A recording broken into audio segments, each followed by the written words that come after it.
Éxitos 99.9.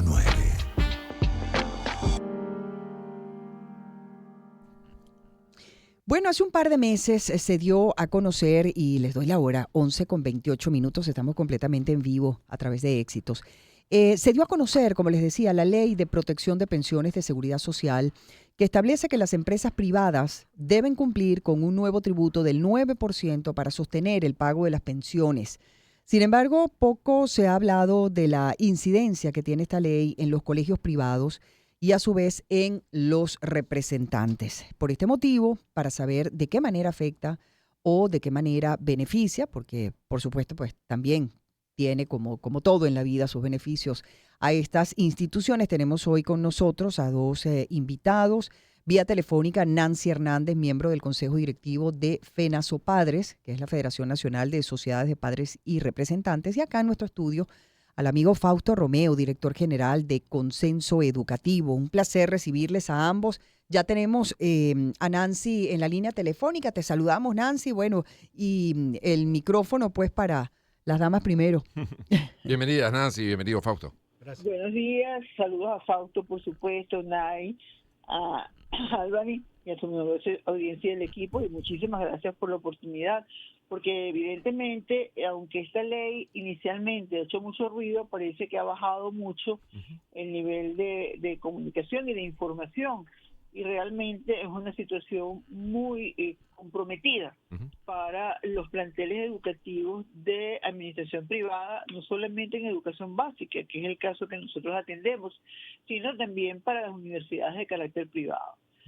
Recordemos que la Ley de Protección de las Pensiones de Seguridad Social frente al bloqueo imperialista, que así es como se llama la citada ley, en su artículo 6 habla de la creación de una contribución especial aplicable a las personas jurídicas, así como a cualquier otras sociedades de personas. Es decir, estén registradas o no, tengan personalidad jurídica, sean organizaciones no gubernamentales, sean organizaciones, instituciones, como en el caso de los planteles privados, que no desarrollan actividades con fines de lucro, que son las actividades económicas, sino que prestan un servicio para garantizar el derecho a la educación como un derecho humano fundamental. Y sin embargo, esta ley, violando no solamente las convenciones internacionales en las cuales Venezuela es Estado parte, sino además la Constitución Nacional, donde se habla de que la educación toda es pública, porque además de un derecho,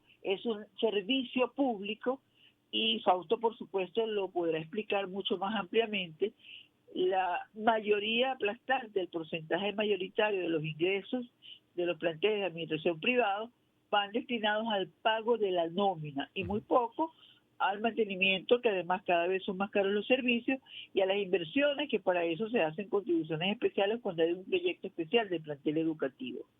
Pero además, este impuesto no contempla beneficios personales como sí lo hace la Ley de Seguridad Social, sino que va directamente a un fondo donde la administración de plantel lo que hace es recibir de los padres de familia y enterar al Fisco Nacional a través del CENIAT sin que se sepa a dónde van estos ingresos. O sea, entran en una caja y no se sabe cuál es el destino de esos recursos. Hay una gran caja negra que todavía no está claro ni siquiera en la providencia administrativa que salió en la misma Gaceta Oficial del CENIAT, donde es una providencia con un instructivo muy restricto, pero además muy punitiva, porque lo que hace es una serie de consideraciones para multar y establecer taxativa arbitrariamente fechas de pago, en lo cual si por alguna razón la institución educativa se pasa o no llega a contemplarlo, ya es objeto de sanción. ¿Y eso a quién se le puede pedir cuentas? Digamos, ese fondo depende de quién para a la hora de que alguien quiera pedirle cuentas Depende del CENIAT. del Sí, CENIAT depende del CENIAT, directamente. pero además los planteles educativos están, en primer lugar, no son sujetos de esta ley, porque, repito, prestan un servicio público y no una actividad económica con fines de lucro. Porque además la educación es uno de los pocos rubros, además de la salud pública, que está exonerada de impuestos, es decir, no son sujetos imponibles de cobro de impuestos, ni del IVA, ni menos de esa ley. Y los únicos cargas impositivas que tienen los planteles son los que tienen todos aquellos que tienen trabajadores bajo su servicio, como es el caso de la Seguridad Social, el Fondo de Jubilaciones, el Fondo de la Vivienda, en el caso de que haya fondos de jubilaciones, y las respectivas cargas impositivas por razones laborales, como son las prestaciones sociales o los bonos vacacionales, pero que no implican una actividad de lucro, porque eso lo recoge el administrador, en este caso el plantel, lo distribuye personal e individualmente a cada uno de sus trabajadores y se crea un fondo individualizado. En este caso no hay fondos individuales y nosotros desconocemos cuál es el destino que se le va a dar a esa nueva carga que tiene de nuevo la educación privada. Es decir, no hay garantías, Nancy, y conversamos, amigos, con Nancy Hernández, miembro del Consejo Directivo de FENASOPADRES, que es la Federación Nacional de Sociedades de Padres y Representantes, que ese dinero posteriormente llegue al bolsillo de los pensionados. No, porque no tenemos ni siquiera, se me ha dado a conocer ni a través de la ley un reglamento o un procedimiento que nos diga dónde va ese dinero, cómo se va a distribuir, cuál es el destino y cuál es el mecanismo de rendición de cuentas. Nada de eso está claro. Muy bien. De momento solamente cobran. Ok. Ahora, Fausto, hay que hacer pausa. Hacer una pausa para escuchar música, hacer publicidad, y al regreso me gustaría conocer también de la voz de Fausto Romeo. Ese es el único impuesto, digamos, que se paga de cara a las pensiones, o ya antes se pagaba algo, digamos, con ese objetivo, y si esto 9% significa un aumento sobre lo que ya se pagaba, o se le resta lo que ya se pagaba a lo que se va a pagar ahora. Cuéntanos un poquito desde el punto de vista administrativo, luego de la pausa, ¿qué pasa con esa nueva recaudación de dineros para los pensionados? Ya venimos con mucho más de Agenda de Éxitos. Empezamos el año en su compañía. Circuito Éxitos. Caracas, Maracay, Puerto La Cruz, Puerto Ordaz, Barquisimeto, El Vigía, Guarenas, Guatire, Mérida, Táchira, Margarita, Maracaibo, Maturín. Circuito Éxitos. Melodías de siempre. Sonidos en primera fila.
Conciencia 2024.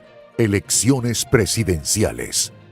38 fotos conformarán el tarjetón que se utilizará en las elecciones presidenciales del 28 de julio del 2024. Son 10 imágenes que corresponden a los candidatos que son respaldados por 38 organizaciones políticas.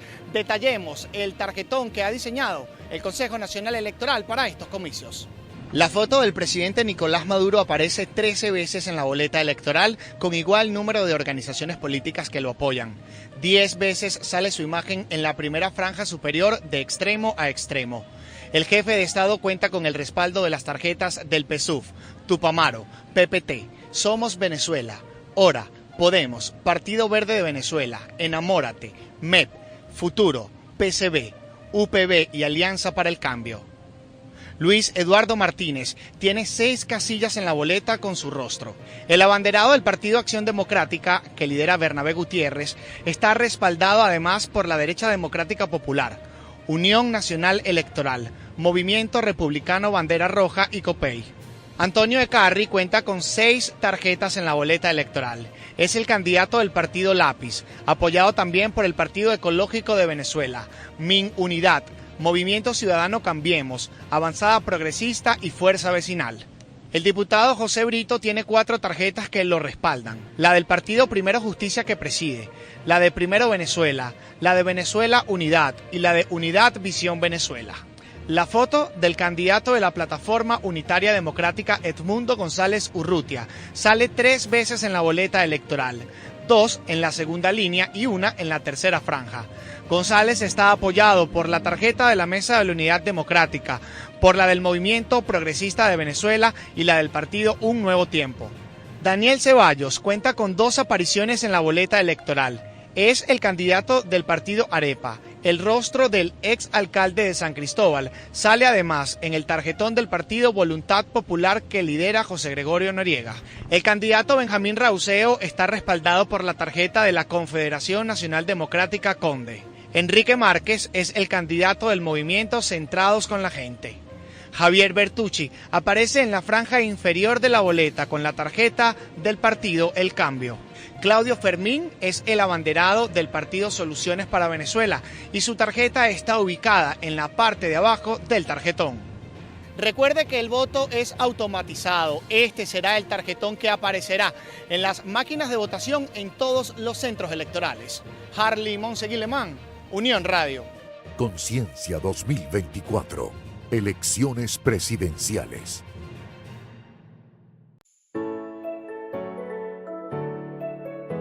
Empezamos el año en su compañía. Circuito Éxitos. Caracas, Maracay, Puerto La Cruz, Puerto Ordaz, Barquisimeto, El Vigía, Guarenas Guatire, Mérida, Táchira, Margarita, Maracaibo, Maturín. Circuito Éxitos. Melodías de siempre. Sonidos en primera fila.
con Albany Lozada y Unay Amenábar. Éxitos 99.9. Son las 11:43 minutos de la mañana. Seguimos conversando a propósito de este nuevo impuesto, el 9% o 9% para los pensionados, y para saber cómo está afectando, cómo está beneficiando los impuestos a los colegios privados y a sus representantes. Estamos conversando con Fausto Romeo, director general del Consejo Educativo, y con Nancy Hernández, miembro del Consejo Directivo de FENASOPADRES, que es la Federación Nacional de Sociedades de Padres y Representantes. Y antes de la pausa le dejaba pendiente una interrogante a Fausto Romeo sobre, bueno, ¿se pagaba algo antes de este decreto que fuera en función de estas pensiones de los trabajadores, de los profesores, del personal administrativo de los colegios? ¿Esto representa un incremento adicional a lo que ya se pagaba? ¿Se deduce lo que ya se pagaba a este 9%? Cuéntanos cómo es esa situación para poder entender mejor cómo podría estar afectando tanto al funcionamiento de los colegios como al bolsillo de los padres y representantes, que son los que pagan por esa educación. Bueno, te quiero adelantar, o quiero empezar por la parte de que el proyecto educativo de cada institución educativa tiene un presupuesto de los cuales el 70% tiene incidencia laboral. O sea, todo lo que tiene que ver, sueldo, prestaciones, bonos, seguro social, política de educación, todo lo que tiene que ver es incidencia laboral es el 70%. Esto, lo único que teníamos calculado era el 9% del seguro social, el 0.5% de pérdida involuntaria del trabajo, más la política habitacional. Eso es lo que siempre se ha venido calculando durante toda la vida. Este 9% nosotros no lo teníamos presupuestado para el año escolar 2023-2024 porque el presupuesto se realiza entre el mes de mayo, junio, es decir, el año pasado, cuando hicimos el presupuesto, no teníamos previsto este 9% sobre estos sueldos que tenemos allí. Bien, una vez que se implementa esto, tenemos que salir al ruedo de una vez a hacer este pago, que el primer pago fue en el mes de junio para pagar el mes de mayo. Es decir, mes vencido se paga en junio, mes vencido de junio se paga en julio y así sucesivamente. Pero que no estaba contemplado. Pero que no estaba contemplado. Eso incide entre un 4.5, 6% del actual presupuesto que culmina en agosto de este año. Algunos colegios hicieron su ajuste. Eso refiere más o menos entre 5, 7, 10 dólares. Entre $5 a $10, la diferencia, eso depende de cantidad de trabajadores dividido por cantidad de estudiantes que tú tienes en el plantel, y ese es el monto que te da. Algunos no lo hicieron porque tenían partida presupuestaria, que ya estaba culminando, que íbamos a comprar 5 computadoras, por decir, y estas computadoras no se ejecutaron. Bueno, mira, de ahí voy a sacar el presupuesto, y por eso muchos padres no sintieron esa diferencia, pero que ahora en el 2024-2025, en el presupuesto que estamos realizando ahorita en el mes de mayo, junio, para implementarlo desde septiembre de 2024 hasta agosto de 2025, bueno, se va a reflejar un 9% adicional a la cuota de escolaridad que se van a pagar. Eso es lo que realmente hemos tenido que con histórico, por decir. Pero no hay nada nuevo, más allá que, si se quiere decir, del otro 30%, que es gastos operativos. Por ejemplo, los gastos operativos es luz, teléfono, aseo, pintura, arreglo, papelería, todo lo que tiene que ver ese 30%. Sí, mantenimiento, claro. Pero seguimos teniendo incremento en lo que se llama los servicios públicos, que dicho sea de paso, están en manos del Estado. Llámese Hidrocapital, que uno no sabe qué es lo que te están cobrando. Así es. Por ejemplo, pongo el caso de Nueva Esparta. En el Estado, allá en Margarita, el agua llega irrisoriamente a la buena de Dios. Pero hay que pagar mensualmente. Algunos colegios pagan $100, otros $200, pero lo que sí es cierto es que toda la semana tienes que pagar 2, 3 o hasta 4 camiones cisterna para poder abastecer el líquido dentro del colegio. El relleno sanitario, que es competencia del Ministerio de Ecosocialismo, ese relleno sanitario hay que pagarlo conjuntamente con el recibo de la luz. Muchas veces te llega un recibo de luz que te dice 3,000 bolívares, que tú dices, bueno, está bien, lo puedo pagar, pero el recibo, el consumo eléctrico son 50 bolívares. Y el relleno sanitario, que no te viene el camión a buscarte la basura, porque eso ya es competencia del municipio, y a lo mejor hay un municipio que te hace el buen servicio, otro te lo hace diferente, pero tú tienes que cubrir eso para poder solventarlo, y tienes que contratar un camioncito, un señor para que tenga a buscar, y son otros 50, 100 Son servicios públicos que están completamente privatizados. Así es. Totalmente. Entonces, cuando tú vienes a sacar esa cuenta, tú en el presupuesto lo tienes que poner. Al fin y al cabo, lo termina pagando el representante. Ujú. Por Así eso es. algunos padres y representantes cuando dicen, pero ¿por qué tú vas a incrementar si tú tienes la tarifa o la cuota de escolaridad, la tienes Es referenciado que no son en ustedes dólares? los que están Pero aumentando. el sueldo. Exacto. Nosotros cuando hablamos de sueldo, el año Sí. escolar, cuando iniciamos el proceso el año Mm. pasado, la cesta básica familiar estaba entre $360 a $400 y nosotros partimos del hecho que al menos uno de los 2 sueldos de 5 miembros de una familia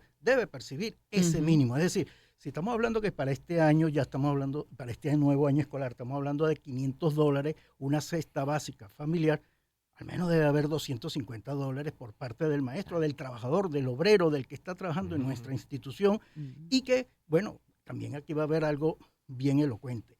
Se empieza a ver situaciones de padre y representante que dice, oye, mira, este es el colegio que yo quiero para mi hijo.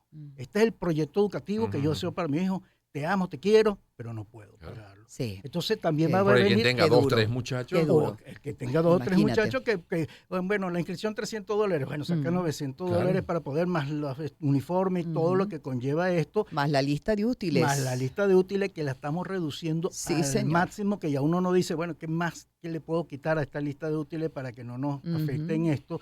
Hasta los uniformes ya uno no está poniéndose con tanta exigencia con esto, pero lo cierto del caso es que si a esto unamos, que nos ponen unos impuestos, que Ujú. podríamos estar exonerados, o inclusive, como dice la ley habla de hasta 15%, Ujú. bueno, la potestad la tiene el presidente de la República, igual como hizo no eliminó, disminuyó el IGTF Sí. a las Correcto. empresas del 2%, no fue eliminado, sino que lo puso a 0%. Bueno, él tiene la potestad de sacar una gaceta tan expedita como lo hizo el día viernes, de que la educación privada tenga 0% o 1%, pues para no decir que vamos a todos a exonerarnos. Claro. Cuando hablamos de educación privada, yo quiero que todos los oyentes se dirijan también su visión, no solamente a los grandes colegios, porque el 40% de las instituciones educativas privadas de Venezuela están en zonas populares, zonas Ujú. rurales, Sí, señor. zonas vulnerables. Fe y Alegría, por decir uno, son Sí. 150, 160 planteles que están en sitios realmente haciendo una gran labor. Y tienen que- igual que pagar y ese ellos 9%. tienen que pagar. Seguramente algún funcionario del SENA estará diciendo, pero ellos reciben subvención del Estado, subsidio del Estado. Sí, pero no es que estoy recibiendo el día 30 del mes porque el día 5 tengo que pagar la nómina, tengo que pagar ese impuesto, ¿no? Lo reciben 2 o 3 meses después. Pero de momento hay que cumplir, porque te puede llegar una multa mínimo de $150 por no haber hecho correctamente la declaración o hasta dije dólares, Euros. Euros, sí, porque es la O- de mayor denominación. o si no, 1.000 euros por no haberla hecho la declaración, que conozco que en varios colegios de Fe y Alegría no pudieron realizarlo. No pudieron ¿Funciona declarar. bien la página? ¿Se Sí, entiende bien la página del SENA Ajá. es amigable. Ok. O sea, no tiene tanta dificultad para Ujú. hacer la declaración de impuestos sobre la renta y todo. Inclusive hay una gran cantidad de colegios que son contribuyentes especiales. Ujú. O sea, aquí en este país, el señor de la esquina que vende, bueno, ya ni periódico, el kiosco de la esquina Sí. que está ahí Ujú. vendiendo una tortica, lo pueden poner inclusive como contribuyente especial. ¿Qué significa eso? Que tú debes tener al menos una persona dedicada a esto. Es un costo adicional que Claro. tú tienes para esto. Entonces nosotros, el 40%, cuando te hablamos de eso, bueno, hay que buscar un tipo de exoneración, Y además, un tipo de acuerdo para poderlo en lograr. el caso de los colegios, Fausto, estamos conversando con Fausto Romeo, director general del Consejo Educativo. Nos explicaba durante la pausa que, por ejemplo, hay muchos profesores que cobran por horas, que Sí. no, digamos, no están en el plantel regularmente, sino cobran por hora y a lo mejor cuando uno suma las horas, su sueldo son $70, $80, no son los 130 que está establecido Así es. como el mínimo. ¿Qué pasa con esos trabajadores? Hay que llevar los $130. Hay que poner como si pagaran como si mínimo cobraran 130. O sea, tú tienes allí una plantilla de 70 trabajadores entre obreros, personal administrativo y docente, pero de esos tiene 5 profesores entre química, física, Claro. matemática. O educación física, yo qué sé. Lo que Que te fuera. vienen a dar 6 horas, 8 horas a la semana. Mm. Vienen 1 o 2 veces a la semana. La ley del Seguro Social te dice que tú tienes que obligatoriamente registrarlo en el Seguro Social si tienes al menos 15 horas semanales o que vaya 3 veces a la semana. Pero muchos de estos trabajadores no van ni 15 horas a la semana ni están 3 días a la semana dentro de la institución. Pero la ley esta no te exonera a ese trabajador. Es decir, un maestro que venga 2 veces a la semana, un profesor de matemáticas que venga 2 veces a la semana, 8 horas, me da la clase, se le paga 60, Sí, sí, 70 sí. dólares. Este profesor tiene varios trabajos en 2 o 3 colegios. Bueno, cada colegio tiene que dar a hacer el cálculo en base a $130 para que luego en la liquidación Claro. de nómina en Mm. bolívares son tantos de acuerdo al Banco Central de Venezuela. Y lo más interesante es que ese dinero no va para el trabajador, ese Eso va no para va. ese fondo que nadie sabe dónde está, quién lo Eso. administra, quién rinde cuentas de ese dinero. Qué Bueno, desastre. yo escuché recientemente del CENIAT que dijo que hubo una recaudación, un Ujú. récord de tantos millones de bolívares. Ujú. Bueno, dentro de ese récord también está incluido estos 9% que todas las empresas de Venezuela hemos tenido que contribuir con ese 9%. No nos oponemos a esto, vamos a entenderlo, Ujú. porque muchas veces se puede entender, oye, pero hay que ayudar a los pensionados. Sí, vamos a Claro. ayudarlos, pero no es el proceso que nosotros quisiéramos tenerlo, porque al fin y al cabo... Pero eso se está reflejando en los pensionados. Claro, Esa porque es la gran interrogante. pregunta, Si eso fuera claro. para Bueno, los pensionados, ok, pero Que uno vea que mejora su calidad de vida. realmente el pensionado no sigue recibiendo, al menos el mes pasado, Ujú. te lo digo con que yo ni Con siquiera propiedad. sin que haya metido mi carpeta en el CENIAR, me pusieron a mí dentro de eso de pagar por el adulto mayor, sin haber tramitado, que esa es otra cosa ilógica, porque yo Ujú. quiero seguir contribuyendo al país, sigo pagando mi seguro social, sí. como todo empleado que estamos dentro de la Ujú. empresa, pero te están dando los 130 bolívares más una bonificación adicional que creo que fueron $40 en esta ocasión. Ajá. Bien, bienvenido. Qué bueno que el que lo pueda recibir, que aún siguen faltando, porque si estamos hablando al menos de $250 para poder sobrevivir, Sí. de alguna manera a la mitad de esto, todavía falta Sí. más dinero para ellos. Así es. Tenemos así también, es. seguimos teniendo en línea Seguimos telefónica a con Nancy. Nancy A Nancy, Hernández, no sí. nos hemos olvidado de ti, Nancy. No. Estamos aquí muy entusiasmados conversando con Fausto. Pero no sé si quieres aportar algo a todo esto que estamos comentando. Bueno, sobre todo Mira, saber sí. qué dicen los representantes, ¿no? Porque al Exacto. final todo eso sale del bolsillo de ellos. Exactamente. Primero, es importante que la gente sepa que otra vez el Estado venezolano, le digo otra vez porque no es la primera, traslada su responsabilidad de garante del derecho a la educación a la familia venezolana. La familia venezolana, como todos los seres humanos, tenemos derecho al disfrute y goce pleno de nuestros derechos humanos, en el caso de nuestros niños y adolescentes, del derecho a la educación. Pero es responsabilidad del Estado garantizar esa calidad y esa plenitud en el ejercicio de ese derecho. Con este tipo de imposiciones, con este tipo de carga impositiva, no se está garantizando, sino que se está trasladando la responsabilidad del Estado a la familia venezolana. En segundo lugar, la carga administrativa, tal como muy bien lo señalaba Fausto, que tiene cada plantel educativo, porque es tiempos de horas de trabajo que tiene que dedicar un empleado para para hacer los cálculos, para además, dependiendo de la matrícula, no es una sola tabla para todos, sino que son tablas individualizadas, para servir de una función que conocíamos muchísimo, que hacía el sector bancario, que es la intermediación. Los planteles no son sino intermediarios para recibir un impuesto y enterar al fisco.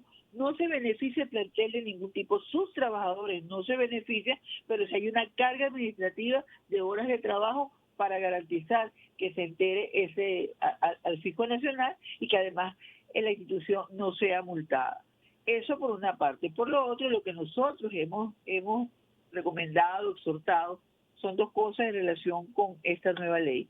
Uno, claro, ya el tiempo pasó, pero sin embargo se puede ir a otras instancias. La primera era que había que acudir al CENIAL para solicitar la reconsideración de esto, en virtud no de que seamos exonerados, sino que no son sujetos los planteles privados de esta carga impositiva, no son sujetos imponibles de este impuesto, de este nuevo impuesto. En tercer lugar, para eso existe una ley de seguridad social, que además es una ley orgánica, y nosotros nos regimos además en el caso de educación por la ley orgánica de educación, ambas tienen prevalencia sobre una ley ordinaria como esta ley de pensiones, pero además la seguridad social va mucho más allá de las pensiones, es la seguridad social integral del ciudadano venezolano que el Estado también tiene que garantizar como derecho.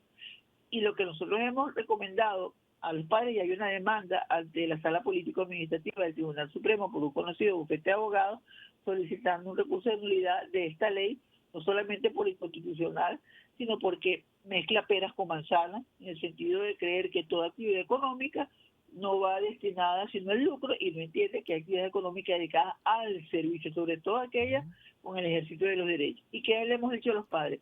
Los padres es importante que además se enteren, y los directivos de los planteles es importante que informen a los padres de que este aumento no es un aumento que está asociado al proyecto educativo de cada plantel. No, es una imposición del Estado venezolano en los cuales ni los planteles educativos, sus directivos, que son generalmente asociaciones civiles o fundaciones, ni la familia, ni los docentes o los trabajadores de ese plantel van a ser beneficiados, repito, con el nuevo impuesto, que no sabemos, porque las bonificaciones que se están dando vía el sistema Patria no son para todos los trabajadores. Y luego la gran interrogante es cómo quedan los trabajadores de educación de los planteles oficiales. ¿En qué va a mejorar?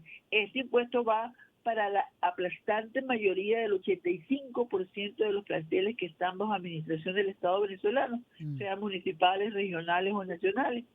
Este impuesto, ¿a quién va a beneficiar? Es decir, en el caso de la familia venezolana, ya estamos hablando de una doble y triple tributación por garantizar la educación de calidad de nuestros hijos. ¿Por qué hablamos? Porque uno, la familia paga impuestos, y generalmente quienes enteran y trabajan con sus impuestos y traen sus impuestos del día, pues están obligados por su propia actividad profesional o empresarial, son las familias que tienen en su bastante mayoría de sus hijos en planteles de educación privada. En segundo lugar, pagamos el impuesto al Seguro Social, y en tercer lugar estamos pagando impuestos a la educación, porque todo lo que se va en educación también va a beneficiar a otros, que además es sano. Es sano porque tiene que haber responsabilidad social. Lo que no es sano es que a mí me digan que me van a pechar por un impuesto en el cual no soy sujeto de ese impuesto, y después que contribuyo bajo amenaza, porque hay una amenaza de multa y de sanciones administrativas pecuniarias, y además de eso no sé a dónde va a parar el dinero que yo estoy enterando al Fisco Nacional. Ignacio, justamente hablando del dinero, nos quedan apenas segundos, pero eso en dinero, ¿cuánto representa para cada familia? ¿Tienen un estimado de cuántos dólares o cuántos bolívares está representando para cada grupo familiar? Depende de las características del plantel y de la matrícula y del personal que tenga cada plantel, porque tiene que hacerse un ejercicio individualizado de eso, porque la carga positiva que tiene que calcular el plantel es distinta en cada caso. Sin embargo, tenemos, en el caso de algunos planteles privados, acá en Caracas, en la ciudad capital, hicimos el ejercicio y estamos hablando que pudiese llegar, incluso más allá de lo que ha calculado Fausto, en el caso de ese plantel, podría llegar el cálculo a $30 por familia. Imagínese. Que no es ninguna tontería. No, por supuesto que no, y menos con las dificultades económicas hoy en día en Venezuela. Pero bueno, muy agradecidos a Nancy Hernández, miembro del Consejo Directivo de FENASOPADRES, y a Fausto Romeo, director general del Consenso Educativo, por habernos acompañado el día de hoy. Un tema importantísimo, ahí quedan pues las inquietudes, y sobre todo uno se pregunta, bueno, ¿qué consecuencias va a traer para los planteles privados este 9% que, adicional a todo lo que hay que pagar, pues también incrementa el compromiso económico mensual y para la educación en general de las personas? Y evidentemente, bueno, muy pendiente pendientes de cualquier otra, claro. Si vayan a tomar alguna iniciativa, alguna carta, alguna solicitud ante las autoridades, pues nos tienen al tanto. Sí, Fausto. De todas maneras, quisiera aprovechar el espacio, las cartas, diferente correspondencia que ha introducido en Miraflores, en Vicepresidencia de la No es República. que se han quedado quietos ustedes. Se ha solicitado o la exoneración o disminuir ese porcentaje. Esperamos todavía respuesta. Inclusive podrían calificarlo, que cosa que yo nunca he estado de acuerdo, de colegios de una categoría y de otra, porque en Venezuela la educación es una sola, pero sí tiene que haber una respuesta de parte del Estado venezolano, tal como lo hubo recientemente con el impuesto de las grandes transacciones financieras. Bueno, pues quedamos pendientes de esa respuesta, señor. Hacemos la pausa, ya venimos con mucho Primero más. publicidad, Yo a mí me dicen señor.